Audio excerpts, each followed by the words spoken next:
आप गृह मंत्री अमित शाह की भी तस्वीरें देख रहे हैं। सीमावर्ती राज्यों के मुख्यमंत्रियों के साथ वो बैठक, वर्चुअल बैठक शुरू होनी है।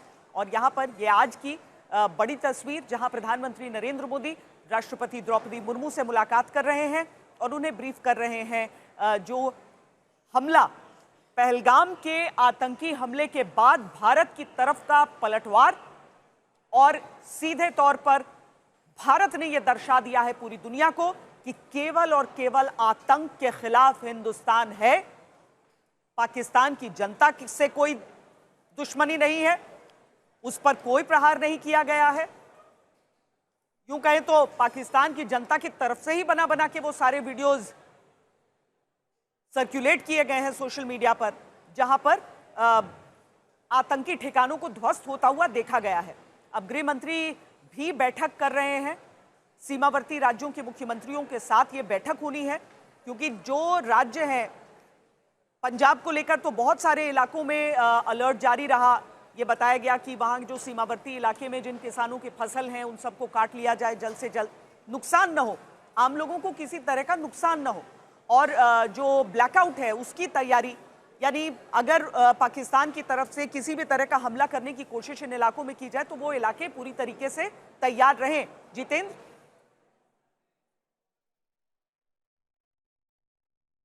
बिल्कुल श्वेता, केंद्रीय गृह मंत्री अमित शाह एक बड़ी बैठक कर रहे हैं और इस बैठक का मुख्य उद्देश्य है कि जिस तरीके से भारत ने टारगेट किया है आतंकी ठिकानों का, उसके बाद जो आंतरिक सुरक्षा है, जो खासतौर पर सीमावर्ती राज्य हैं, जिसमें भारत पाकिस्तान से जुड़े हुए जो सीमावर्ती राज्य हैं, इसके साथ ही भारत नेपाल बॉर्डर से जुड़े हुए जो सीमावर्ती राज्य हैं, उन राज्यों के मुख्यमंत्रियों के साथ वीडियो कॉन्फ्रेंसिंग के जरिए बैठक की जा रही है। साथ ही इन राज्यों के चीफ सेक्रेटरी और इसके साथ ही डीजीपी इस बैठक में वीडियो कॉन्फ्रेंसिंग के जरिए जुड़े हैं। साथ ही आपको श्वेता बता दें कि इसी बैठक में जो बीएसएफ के डीजी हैं दलजीत चौधरी, एसएसबी के डीजी वो मौजूद हैं और सीआईएसएफ के डीजी भी इस बैठक में मौजूद हैं। इस बैठक करने का उद्देश्य ये कहा जा रहा है कि जिस तरीके से भारत ने पाकिस्तान में मौजूद जो आतंकी ठिकाने हैं, पाक अधिकृत कश्मीर में जो आतंकी ठिकाने हैं, उनको निशाना बनाया है। अगर पाकिस्तान वहां से किसी भी तरीके का रिटेलिएट करता है, हालांकि वहां से सीज फायर वायलेशन किया गया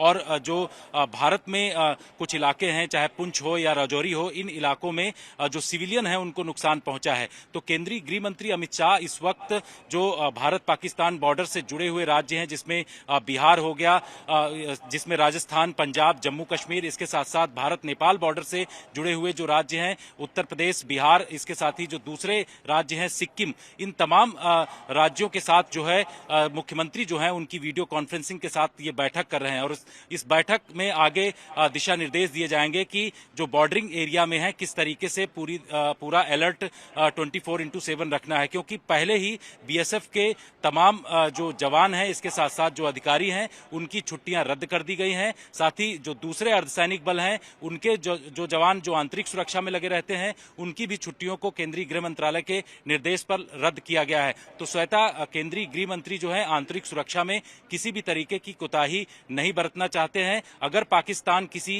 तरीके का रिटेलिएट करता है, भारत के अंदर कोई दिक्कत आती है, तो उसको पहले से ही बॉर्डरिंग एरिया के राज्य के जो सीएम है उसको फुल प्रूफ सुरक्षा कर लिया जाए। और यही वजह है कि केंद्रीय गृह मंत्री ये उच्च स्तरीय बैठक यहां केंद्रीय गृह मंत्रालय में कर रहे हैं, जिसकी शुरुआत अब से थोड़ी देर पहले हो चुकी है। जनरल मिस्टन, जब इन सीमावर्ती राज्यों की हम बात करते हैं, देखिए यहाँ पर सेना की मौजूदगी तो पूरी रहती है, बीएसएफ की मौजूदगी भी रहती है, कम से कम जो इंटरनेशनल बॉर्डर वाला स्ट्रेच जो हम वेस्टर्न बॉर्डर अपना देख रहे हैं, लेकिन इसके साथ ही आंतरिक सुरक्षा जरूरी हो जाती है। जैसे पंजाब में ही हमने देखा, राजस्थान में देखा कि जो आईएसआई के ऑपरेटिव्स कुछ आपको मिल जाते हैं, वहाँ पर धरपकड़ वो भी बहुत ज़्यादा ज़रूरी है। इसीलिए इस तरह से जब चर्चा होती है गृह मंत्री की मुख्यमंत्रियों से, तो इसकी अहमियत इतनी रहती है। बिल्कुल श्वेता, अंदरूनी सिक्योरिटी बहुत ही ज़रूरी है, क्योंकि अभी पाकिस्तान हताश तो हो चुका है, तो वो जो इनके यहाँ स्लीपर सेल्स हैं या इस प्रकार जो यहाँ पर इनके प्रो सिंपथाइजर्स हैं, प्रो पाकिस्तान, वो कुछ उनको शायद हुक्म दिया जा सकता है, कुछ घटना जैसे कि लोन वोल्फ अटैक कर सकते हैं, कहीं आईडी लगा सकते हैं। तो इसीलिए ये मेरे ख्याल पूरे भारत के लिए इम्पॉर्टेंट है कि पाकिस्तान के सिंपथाइजर्स को यहाँ कोई भी एक टेररिस्ट एक्टिविटी हिंदुस्तान के अभी ज़मीन पर नहीं होनी चाहिए, ये जो स्लीपर सेल्स हैं। और इसीलिए ये जो होम मिनिस्टर ने ये मीटिंग बनाई है, इसका बेसिक मकसद है कि इंटरनल रियर एरिया सिक्योरिटी, इसको हम बोलेंगे, बहुत ही ज़रूरी है। क्योंकि पाकिस्तान पूरी कोशिश करेगा, क्योंकि देखिए आज तो उनकी वो बोलते हैं शर्मनाक हालत हुई है, घुटनों पे आ गए हैं। अब उनको अपने लोगों को या अपनी आर्मी को साबित करना है कि हम कुछ तो कर सकते हैं, तो वही अब हमारे जो स्लीपर सेल्स को यूज़ कर सकते हैं। तो हमारे जो आम जनता है वो आँख और नाक हैं, आँख और कान है, मतलब वो एक आइज़ एंड ईयर्स है हमारे देश की सिक्योरिटी के लिहाज से, इंटेलिजेंस के लिहाज से। तो ये ज़रूरी है, एक अलर्टनेस जा रहा है। और जो कल मॉक ड्रिल भी के बारे में बताया गया था, उसका भी एक मकसद ये है कि अपनी सुरक्षा के साथ साथ देश की सुरक्षा नंबर 1 है। और ये इसमें तमाम सिविलियंस एक स्टेक होल्डर बन जाते हैं। स्टेक होल्डर मतलब उनका भी एक फ़र्ज़ होता है भारत के प्रति, सिर्फ सेना का नहीं, पूरे देशवासियों का, कि कोई भी कोई सस्पिशियस एक्टिविटी भारत में एक्सेप्ट नहीं होनी चाहिए, और अगर कुछ होती है तो तुरंत रिपोर्ट करें। तो हर लिहाज से, और पाकिस्तान अगर कोई हमले की कोशिश करता है तो रियर एरिया सिक्योरिटी बहुत ज़रूरी है। साथ में ये वहाँ जितने भी हमारे डम्प्स हैं, एयर बेसिस हैं, उनको कैमोफ्लाज, कंसीलमेंट, डिस्पर्शन, ये बेसिक टैक्टिक्स हैं। लेकिन जो हमारी एयर डिफेंस है वो बहुत ही मल्टी लेड है। तो मेरे को लगता है वो पाकिस्तान की इतनी काबिलियत नहीं है, पर एक आध अगर मिसाइल या ड्रोन आ सकता है तो इसीलिए लोगों के लिए चेतावनी है।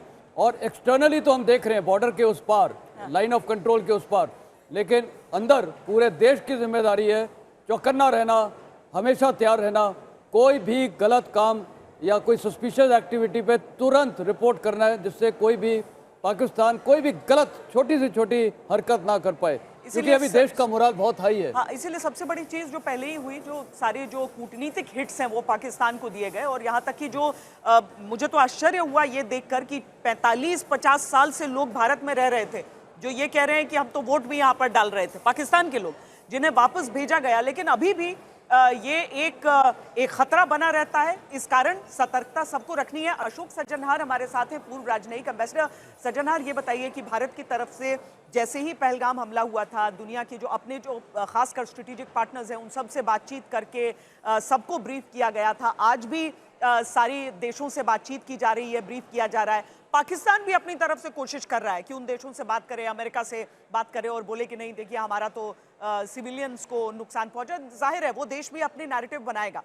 लेकिन इस समय की जो स्थिति है और जो वर्ल्ड ऑर्डर इस समय दिख रहा है, पाकिस्तान के साथ चुनिंदा देश और भारत के साथ पूरा का पूरा पूरी की पूरी दुनिया, इसे कैसे देखेंगे आप?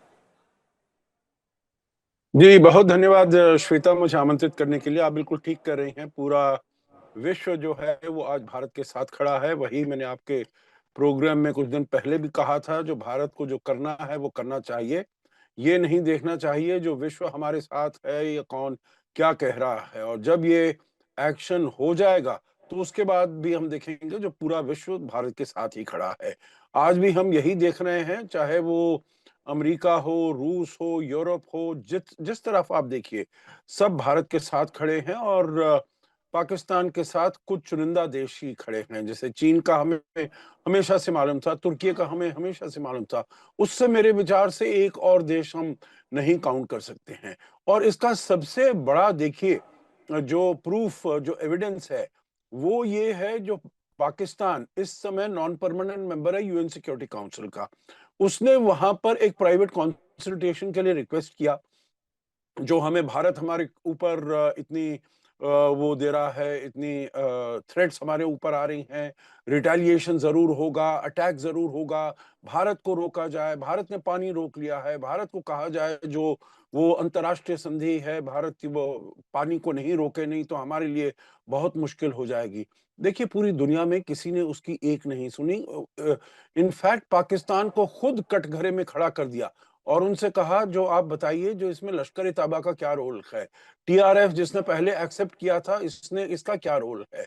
तो इसीलिए मैं समझता हूं जो नैरेटिव पाकिस्तान बनाने का प्रयास कर रहा है, पहले भी ना नैरेटिव पाकिस्तान के नैरेटिव को किसी ने माना था, किसी ने सुना था, और अब तो बिल्कुल भी नहीं मान रहे हैं।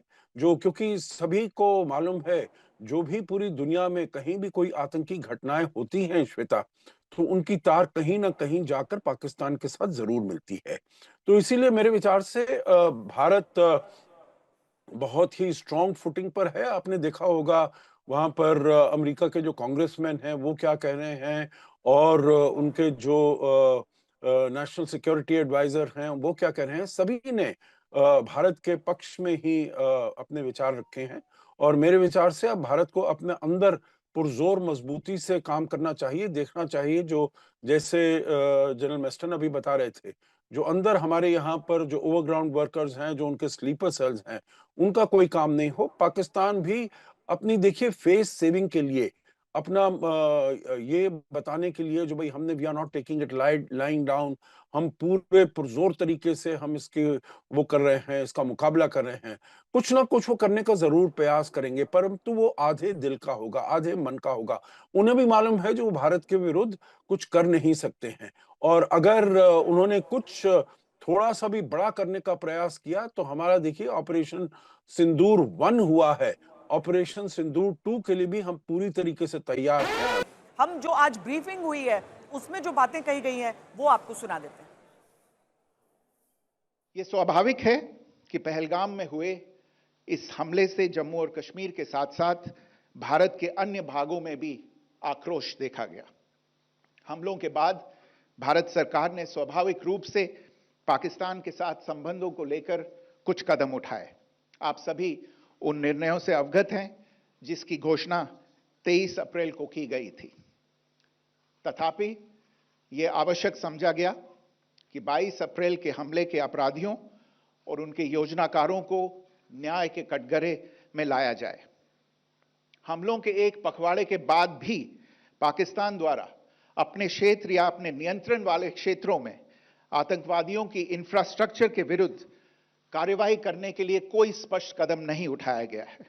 उल्टे वो इनकार करने और आरोप लगाने में ही लिप्त रहा है। पाकिस्तान आधारित आतंकवादी मॉड्यूल्स पर हमारी खुफिया निगरानी ने संकेत दिया है कि भारत के विरुद्ध आगे भी हमले हो सकते हैं। अतः इनको रोकना और इनसे निपटना दोनों को बेहद आवश्यक समझा गया। ऑपरेशन सिंदूर 22 अप्रैल को पहलगाम में हुए विभत्स आतंकवादी हमले के शिकार मासूम नागरिकों व उनके परिवारों को न्याय देने के लिए लॉन्च किया गया था। इस कार्रवाई में 9 टेररिस्ट कैंप्स को टारगेट किया गया और पूरी तरह से इसे बर्बाद किया गया। पाकिस्तान में पिछले 3 दशकों से टेरर इंफ्रास्ट्रक्चर का निर्माण हो रहा है। इसमें recruitment, indoctrination centres, training areas व लॉन्च पैड शामिल थे, जो पाकिस्तान और पाक अधिकृत जम्मू कश्मीर POJK दोनों में फैले हैं। आज सुबह, जैसा कि आपको ज्ञात होगा, भारत ने इस तरह के सीमा पार हमलों का जवाब देने और उन्हें रोकने तथा उनका प्रतिरोध करने के अपने अधिकार का प्रयोग किया है। ये कार्यवाही नपीतुली, नॉन एस्केलेटरी, आनुपातिक और जिम्मेदारीपूर्ण है। यह आतंकवाद की इंफ्रास्ट्रक्चर को समाप्त करने और भारत में भेजे जाने वाले संभावित आतंकवादियों को अक्षम बनाने पर केंद्रित है। आपको यह भी स्मरण होगा कि 25 अप्रैल 2025 को संयुक्त राष्ट्र सुरक्षा परिषद ने पहलगाम आतंकवादी हमले पर एक प्रेस वक्तव्य जारी किया था, जिसमें आतंकवाद के इस निंदनीय कार्य के अपराधियों, आयोजकों, फाइनेंसरों और प्रायोजकों को जवाबदेह ठहराने और उन्हें न्याय के दायरे में लाने की आवश्यकता पर जोर दिया गया था। भारत की आज की इस कार्रवाई को इसी संदर्भ में देखा जाना चाहिए। सबसे पहले सवाई नाला कैंप मुजफ्फराबाद, जो कि POJK के लाइन ऑफ कंट्रोल से 30 किलोमीटर दूर है। यह एक लश्कर तौयबा का ट्रेनिंग सेंटर था। गुलपुर कैंप कोटली, यह LOC से 30 किलोमीटर दूर था। लश्कर तौयबा का बेस था जो रजौरी, पुंछ में सक्रिय था। मरकज ताइबा मुरीद के, यह IB से 18 से 25 किलोमीटर दूरी पर है। 2008 के मुंबई हमले के आतंकी भी यहीं से प्रशिक्षित हुए थे। मरकज सुभान अल्लाह भावलपुर, यह इंटरनेशनल बाउंड्री से 100 किलोमीटर दूर है। जैश ए मोहम्मद का मुख्यालय था।